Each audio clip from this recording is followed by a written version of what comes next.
Hello friends, मैं कंचन आपका अपने चैनल पे बहुत-बहुत स्वागत करती हूँ और आज का हमारा टॉपिक है एशिया महाद्वीप। तो आज हम जानेंगे एशिया महाद्वीप का परिचय, इसके पर्वत, पठार व मरुस्थलों की स्थिति का अध्ययन करेंगे। तो आइए सबसे पहले हम देखते हैं एशिया महाद्वीप के बारे में। विश्व के कुल भूभाग का लगभग 1/3 भाग, लगभग 29.9% एशिया महाद्वीप के अंतर्गत आता है। एशिया महाद्वीप का क्षेत्रफल 4,45,79,000 वर्ग किलोमीटर है। एशिया सभी महाद्वीपों में सबसे बड़ा महाद्वीप है और इसका जो अक्षांशीय विस्तार है ये है 10 डिग्री दक्षिणी अक्षांश से 80 डिग्री उत्तरी अक्षांश के मध्य स्थित है। देखिए, एशिया की जो मुख्य भूमि है, मुख्य भूमि का संपूर्ण भाग विषुवत वृत्त के उत्तर में ही स्थित है और इसका पूर्व पश्चिम जो विस्तार है 26 डिग्री पूर्वीय देशांतर से 170 डिग्री पश्चिमी देशांतर तक है। इस प्रकार देशांतरीय दृष्टि से एशिया का अधिकांश भाग ये पूर्वी गोलार्ध में स्थित है। एशिया तथा यूरोप के मध्य यूराल पर्वत, कैस्पियन सागर, काकेशस पर्वत तथा काला सागर सीमा बनाते हैं, जबकि न्यू गिनी द्वीप एशिया तथा ऑस्ट्रेलिया के महाद्वीपों के मध्य ये सीमा निर्धारित करता है। एशिया महाद्वीप में भू आकृतियों, स्थलाकृतियों, जलवायु, जीव जंतुओं, वनस्पतियों एवं मानव सभ्यताओं की विविधता पाई जाती है, इसलिए इसे हम विषमताओं का महाद्वीप के नाम से भी जानते हैं। देखिए, एशिया जो है, एशिया महाद्वीप 3 ओर से महासागरों से घिरा हुआ है। इसको हम देखते हैं एक-एक करके। देखिए, पूर्व में हमें प्रशांत महासागर दिखाई देता है इसको घेरे हुए, दक्षिण में हिंद महासागर व उत्तर में आर्कटिक महासागर जो कि बर्फ से ढका हुआ है और जो इसकी पश्चिमी सीमा है ये कृत्रिम। एशिया का जो उच्चतम तापमान है इजराइल में दर्ज किया गया है, ये 54 डिग्री सेल्सियस। ये इजराइल के 33वें स्थान पे 54 डिग्री सेल्सियस तापमान दर्ज किया गया है, जो कि एशिया का सबसे उच्चतम तापमान है। जबकि सबसे न्यूनतम तापमान -69 डिग्री सेल्सियस साइबेरिया के बारखोयास्क एक जगह है, वहां पे दर्ज किया गया है। देखिए, एशिया महाद्वीप के द्वीपों के सागर तटों की लंबाई को छोड़कर इसका जो मुख्य भूमि की यदि बात करें तो इसका समुद्री तट 69,000 किलोमीटर लंबा है।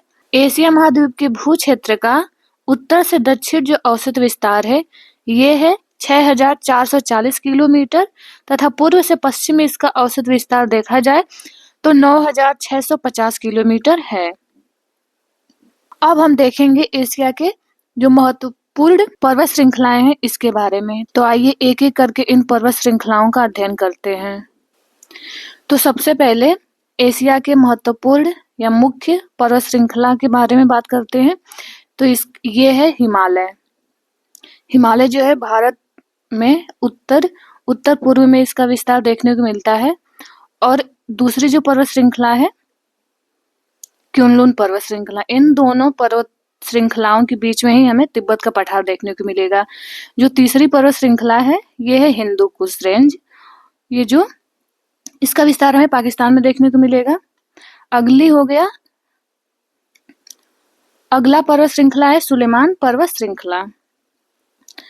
नेक्स्ट है किरथर, ये जो चित्र के माध्यम से हम देख पा रहे हैं ये किरथर पर्वत श्रृंखला है।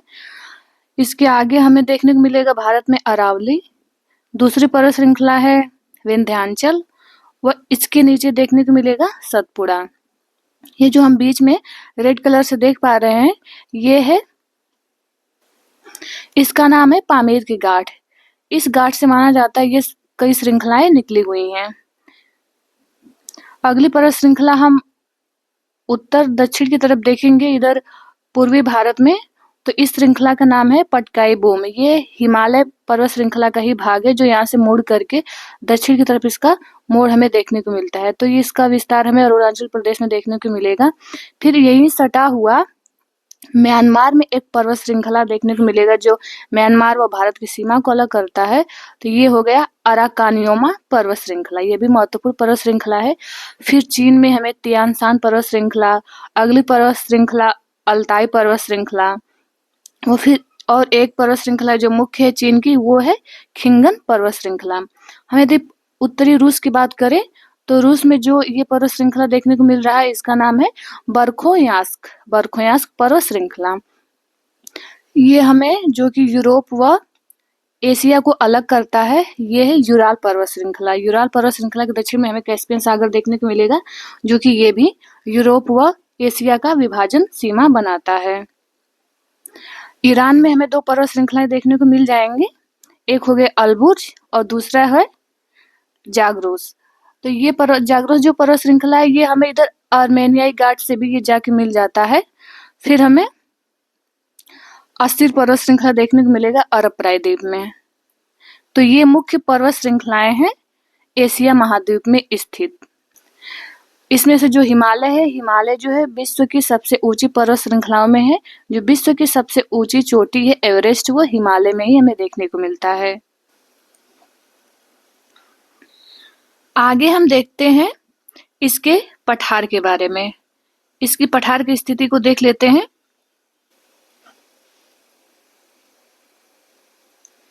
ये है पामीर का पठार। जो पामीर का पठार है ये एशिया महाद्वीप के मध्य भाग में स्थित है। वो पामीर की गांठ के नाम से भी इसे जानते हैं और यह बहुत सारी पर्वत श्रृंखलाओं का केंद्र है, जहां से विभिन्न पर्वत श्रेणियां अलग अलग दिशाओं में फैली हुई हैं। इसलिए पामीर की गांठ को विश्व की छत के नाम से भी जानते हैं। ये बहुत महत्वपूर्ण पठार है एशिया का। दूसरा पठार हम देख लेते हैं तिब्बत का पठार। तिब्बत का पठार जो कि हिमालय व क्युनलुन रेंज में स्थित है। अगला जो पठार है ये हो गया मंगोलिया का पठार, जो कि मंगोलिया में हमें स्थित देखने को मिलता है। नेक्स्ट हो गए है मध्य साइबेरियाई पठार। वो अगला है दक्कन का पठार, जो हमारे भारत में स्थित है, इसे सब जानते हैं। दक्कन का पठार दक्षिणी भारत में ये देखने को मिलेगा। आगे हम देखते हैं ईरान का पठार। तो ये जो 4-5 पठारों के नाम है ये बहुत महत्वपूर्ण हो गया। पामीर का पठार, तिब्बत का पठार, दक्कन का पठार, ईरान का पठार, वो मध्य साइबेरियाई पठार, वो मंगोलिया का पठार। आगे हम देख लेते हैं इसके मरुस्थल के बारे में। तो सबसे पहले ये जो नाम दिया हुआ है दस्त अल्लूत मरुस्थल, ये स्थित है ईरान में।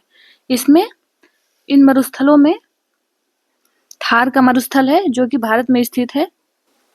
जो थार का मरुस्थल है ये भारत और पाकिस्तान दोनों देशों में स्थित है, सीमा अपना साझा करता है। अगला मरुस्थल है तकला मकान का मरुस्थल, ये हमें देखने को मिलेगा चीन में। फिर है गोबी मरुस्थल, गोबी में गोबी का मरुस्थल हमें देखने को मिल जाता है। इसके अलावा दस्त और काबिर मरुस्थल, ये भी ईरान में स्थित है।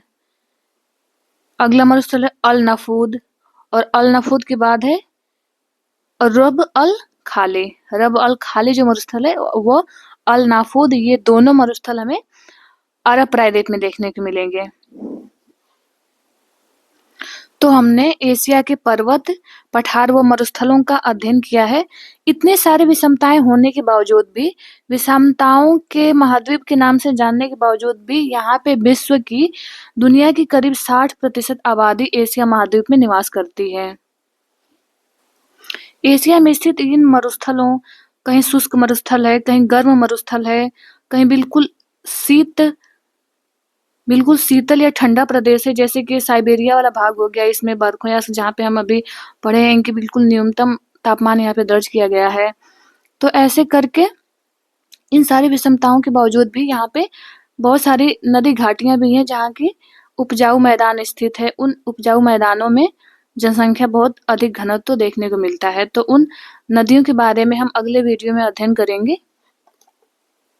तो इन विषमताओं के बावजूद भी एशिया महाद्वीप दुनिया का सबसे बड़ा महाद्वीप होने के साथ साथ जनसंख्या में भी पूरे विश्व में सबसे बड़ा है। मिलते हैं नेक्स्ट वीडियो में। वो आपसे हम्बल रिक्वेस्ट है कि इस चैनल को सब्सक्राइब कर लें, वो अपने दोस्तों को भी शेयर करें।